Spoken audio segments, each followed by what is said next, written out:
bisa kami sampaikan pada kesempatan pada Legislator Daerah Pemilihan 5 Jawa Tengah Muhammad Nabil Harun atau Gus Nabil meminta kepada pemerintah agar pembagian kuota vaksin tidak hanya di kota-kota besar, namun menyasar sampai ke desa-desa atau kota-kota penyangga agar prosentasenya seimbang.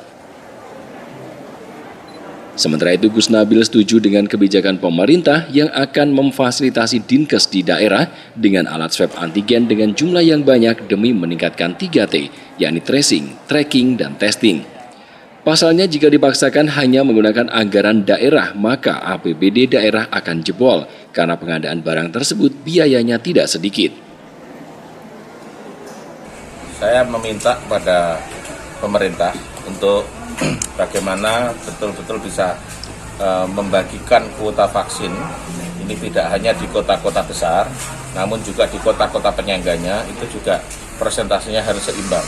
Kemudian bagaimana juga pemerintah ini bisa melakukan vaksinasi tidak hanya terpusat ya sekali main ribuan dosis, 5 dosis, tapi juga bagaimana vaksinasi ini bisa dilakukan di level-level yang kecil gitu.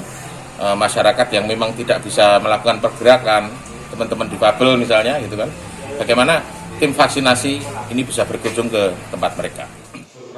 Tidak hanya soal vaksin, Gus Nabil juga menyinggung soal pelayanan di tempat isolasi terpusat. Menurutnya, isoter harus memiliki fasilitas yang baik sebagai tempat untuk menangani pasien COVID. Pasalnya selama ini masih banyak ditemui pasien COVID yang dibawa ke isoter justru stres hingga penyembuhannya menjadi lama. Heri Susanto, Jogja TV.